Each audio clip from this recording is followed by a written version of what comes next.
Hi students, this is fund. Welcome back to my channel. సీశాబ్కి apply చేయాలా వద్దా, సీశాబ్లోకి వెళదామా వద్దా, ఈ ఆలోచన చాలామంది స్టూడెంట్స్లో ఉంది. ఇందులో మనకి కొన్ని కేటగిరీస్ ఉంటాయి, వాళ్ళ గురించి ఒకసారి మీతో డిస్కస్ చేస్తాను. మొట్టమొదటిగా ఐఐటి సీటు వచ్చిన వాళ్ళు. జనరల్గా ఐఐటిలో మంచి బ్రాంచ్ వచ్చిన వాళ్ళు అసలు సీశాబ్ గురించి ఆలోచించరు, వాళ్ళకి అనవసరం. రెండోది ఏంటంటే ఐఐటిలో ఎక్కడో ఉన్న ఐఐటిలో లీస్ట్ బ్రాంచ్ లేదా కొద్దిగా మంచి ఐఐటిలో కూడా చాలా లీస్ట్ బ్రాంచ్ అనుకున్న వాళ్ళు సీశాబ్కి వెళదామా వద్దా అని ఆలోచన చేసేవాళ్ళు చాలామంది ఉంటారు. ఇక్కడ మీరు గుర్తుపెట్టుకోవాల్సింది ఏంటంటే ఐఐటి సీట్లకి సీశాబ్ అరౌండ్ అనేది ఉండదు. ఐఐటిలో సీట్లు మిగిలిపోతే అలా ఉంచేస్తారు తప్ప దానికి సీశాబ్కి ఎటువంటి సంబంధం అయితే లేదు. కానీ పర్వాలేదు సార్, నేను ఒకసారి ట్రై చేస్తాను, ఎన్ఐటీలో ఏదైనా మంచి బ్రాంచ్ వస్తుందేమో నేను ట్రై చేస్తాను, ఐఐటి సీట్ వదిలేసుకొని అంటే ఇందులో రెండు రకాలుగా ఉంటాయి. మీరు జాయిన్ అయిపోయి ఐఐటిలో, ఎందుకంటే సీశాబ్ కన్నా ముందే చాలా ఐఐటీలు స్టార్ట్ అయిపోతాయి, అక్కడికి వెళ్ళి మీరు ఫీజు కట్టాలి, రిజిస్ట్రేషన్ చేసుకోవాలి, మీరు సర్టిఫికేట్స్ ఇచ్చేయాల్సి ఉంటుంది. కాబట్టి కొద్దిగా ఆలోచించుకోండి.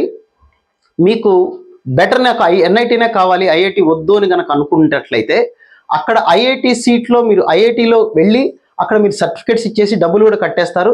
డబ్బులు కట్టేసిన తర్వాత డబ్బులు అయితే రిటర్న్ ఎవరు, కావాలంటే సర్టిఫికేట్స్ అయితే రిటర్న్ ఇస్తారు. సో సీశాబ్ కూడా మీరు ట్రై చేయొచ్చు. ఐఐటిలో జాయిన్ అయిపోయి అక్కడ ఉండి కూడా సీశాబ్ కూడా ట్రై చేయొచ్చు. సీశాబ్లో ఏదైనా మీకు మంచిది వస్తే అప్పుడు వాళ్ళని అడిగితే సర్టిఫికేట్స్ రిటర్న్ ఇస్తారు, డబ్బులు అయితే దాదాపుగా నాకు తెలిసి అయితే రిటర్న్ ఇవ్వరు. సో మీరు అప్పుడు ఎన్ఐటికి వెళ్ళిపోవచ్చు, ఇబ్బంది ఏమి ఉండదు. లేదు అసలు ఐఐటిలో జాయిన్ అవ్వకుండా వెయిట్ చేస్తూ నేను సీశాబ్కి అప్లై చేస్తాను, ఇక్కడ సీశాబ్లో నాకు మంచిది నచ్చకపోతే అప్పుడు ఐఐటికి వెళ్తానంటే అప్పుడు మీరు అక్కడ ఐఐటిలో సీటు ఉంటుందా లేదా అంటే దాదాపుగా ఉండదు. ఎందుకంటే ఐఐటీలు స్టార్ట్ అయిపోయిన తర్వాత మీరు లేటుగా వెళితే దాదాపుగా వాళ్ళు యాక్సెప్ట్ చేయరు. చేస్తారా లేదన్నది వాళ్ళ యొక్క విజ్ఞత మీద ఆధారపడి ఉంటుంది. కాబట్టి అది ఒక ప్రాక్టికల్ ఎక్స్పీరియన్స్ లాగానే ఉంటుంది, దాని గురించి మనం ఎక్కువైతే డిస్కస్ చేయలేం. కాబట్టి ఐఐటి వచ్చిన వాళ్ళు సీశాబ్కి వెళదామా వద్దనేది 1-2 సార్లు ఆలోచించుకొని జాగ్రత్తగా చెక్ చేసుకోండి. నా సలహా అయితే ఐఐటిలో జాయిన్ అయిపోండి, జాయిన్ అయిపోయిన తర్వాత సీశాబ్కి అప్లై చేసుకోండి. సీశాబ్కి లోపల ది బెస్ట్ వస్తేనే వెళ్ళండి అనేటువంటిది నా సలహా. అక్కడ డబ్బులు పోతే పోయినాయి అనుకుంటే సర్టిఫికేట్స్ కావాలంటే ఇచ్చేస్తారు, అది పెద్ద ఇబ్బంది ఏం కాదు. ఇది ఫస్ట్. నెక్స్ట్ ఎన్ఐటీల్లోనూ ట్రిపుల్ ఏదో ఒక బ్రాంచ్ వచ్చి అది మీకు నచ్చక నేను సీశాబ్కి వెళదాం, కాలేజీ నచ్చక, కొంతమందికి బ్రాంచీలు నచ్చక నేను సీశాబ్కి వెళదాం అనుకున్న వాళ్ళు ముందుగా చేయాల్సిన పని ఏంటంటే జూలై 24 నుంచి 26 వరకు మనకి పిఏఎఫ్ పార్షియల్ అడ్మిషన్ ఫీజు అని ఉంటుంది. అది కడితేనే ఇప్పుడు మీకు జోసాలో వచ్చిన సీటు కన్ఫర్మ్ అవుతుంది, లేకపోతే జోసాలో వచ్చిన సీటు మీకు ఉండదు. కాబట్టి ఇది ముఖ్యంగా ప్రతి ఒక్క స్టూడెంట్ పేరెంట్ తెలుసుకోవాలి. మీరు పార్షియల్ అడ్మిషన్ ఫీజు అనేది జూలై 24 నుంచి జూలై 26 వరకు కడితేనే మీకు ఆ సీటు కన్ఫామ్గా ఉంటుంది. ఆ కన్ఫామ్గా ఉంది కాబట్టి అప్పుడు ఒక ట్రైల్ వేద్దాం సీశాబ్ అనుకున్నప్పుడు ట్రైల్ వేయచ్చు. సీశాబ్కి ఎక్స్ట్రా మనీ ఎంత కట్టాలో అంత కట్టేసుకొని మనం సీశాబ్లోకి ఎంటర్ అవ్వచ్చు. సీశాబ్లో ఎక్కడ సీట్లు మిగులుతాయి ఏంటి అనేది మనకి ముందుగానే కనపడుతుంది. మనం రిజిస్ట్రేషన్ చేసుకోక ముందే, డబ్బులు కట్టక ముందే కనపడుతుంది. సీశాబ్లో డబ్బులు కట్టక ముందే కనపడుతుంది. అది చెక్ చేసుకొని అప్పుడు సీశాబ్కు వెళ్ళచ్చు. మనకు నచ్చిన సీట్లు ఉంటే హ్యాపీగా వెళ్ళచ్చు, తప్పేం కాదు. ట్రై చేయడం తప్పే కాదు. కాకపోతే మీకు వచ్చిన దానికన్నా మంచి ఆప్షన్సే పెట్టుకుంటానికి ట్రై చేయాలి. అది మీరు గుర్తుపెట్టుకోవాల్సిన విషయం. లేదు అసలు జోసాలో సీట్ నాకు అనవసరంగా వద్దు, వేస్ట్, నాకు ఈ సీట్ అసలు నచ్చలేదు అనుకుంటే విత్డ్రా చేసుకొని అప్పుడైనా సీశాబ్కి వెళ్ళచ్చు. అయితే సీశాబ్కి నేను వెళ్ళనా వద్దా అంటే ఇక్కడ అన్నిటికన్నా ముఖ్యమైనది మీ కెరీర్ మీకు ఇంపార్టెంట్, మీ జీవితమే మీకు. కాబట్టి మీ కెరీర్కి ఏది ఇంపార్టెంట్ అని మీరు మీ పేరెంట్స్ నమ్ముకుంటున్నారో 1-4 సార్లు ఆలోచించి అప్పుడు మాత్రమే సరైన డెసిషన్ అయితే తీసుకోండి.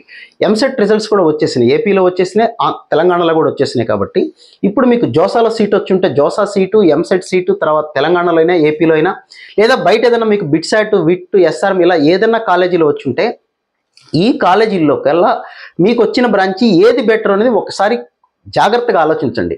అంతేగాని అందరూ పోలోమంటూ వెళుతున్నారు కదా, కంప్యూటర్సే కావాలి కాబట్టి ఏదో కాలేజీకి వెళదాం ఇలా ఆలోచించకుండా మీ కెరీర్కి, మీది 4 సంవత్సరాలు ఇంజనీరింగ్ చదువుకుంటే దాదాపు 40 సంవత్సరాల పాటు మీ కెరీర్ని రన్ చేయాల్సి ఉంటుంది. కనీసం 30 years అన్నా మీరు ఉద్యోగం చేయాల్సి ఉంటుంది. కాబట్టి అంత లాంగ్ రన్ చేయాలంటే మీకు ఏది ఉపయోగపడుతుంది, మీ జీవితానికి ఏది బాగా హెల్ప్ అవుతుంది అనుకునేది 1-4 సార్లు ఆలోచించి మాత్రమే డెసిషన్ తీసుకోండి తప్ప ఆవేశంలో ఎంసెట్ కాలేజీలకి వెళదాం, లేదా ఆవేశంలో ఎన్ఐటీలో బ్రాండ్ కాబట్టి ఏదో దూరమైనా వెళ్ళిపోదాం, లేకపోతే వీటిలోనే ఎస్ఆర్ఎం డబ్బులు ఉన్నాయి కాబట్టి ఎక్కడైనా జాయిన్ అయ్యి వెళ్ళిపోదాం కంప్యూటర్స్ కాబట్టి ఇలా ఆలోచించకండి.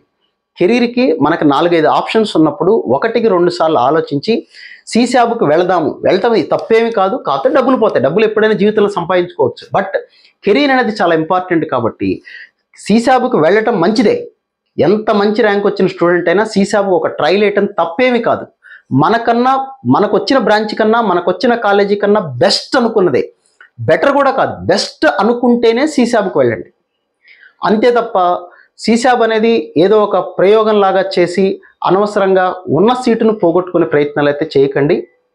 సో సీసాబ్కు వెళ్ళటం అనేది మంచిదే, ఇబ్బంది ఏం లేదు. 1-2 సార్లు ఐఐటి వచ్చిన వాళ్ళైతే బాగా ఆలోచించుకునే వెళ్ళండి.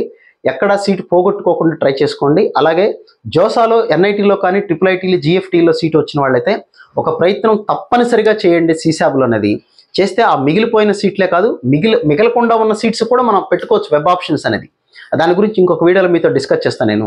కాబట్టి సీసాబ్కు వెళ్ళటం అనేది అయితే మంచిదే. కాకపోతే వెబ్ ఆప్షన్స్ పెట్టుకునేటప్పుడు చాలా జాగ్రత్తగా మీకు వచ్చిన దానికన్నా బెటర్ ఆప్షన్స్, బెస్ట్ ఆప్షన్స్ మాత్రమే పెట్టడానికైతే ట్రై చేయండి. So wish all good luck guys. మీకు ఇంకా ఏదైనా డౌట్ ఉంటే లైవ్కి వచ్చినప్పుడు మాట్లాడదాం మనం. సో మళ్ళీ ఇంకో వీడియోలో మళ్ళీ కలుద్దాం. Thank you.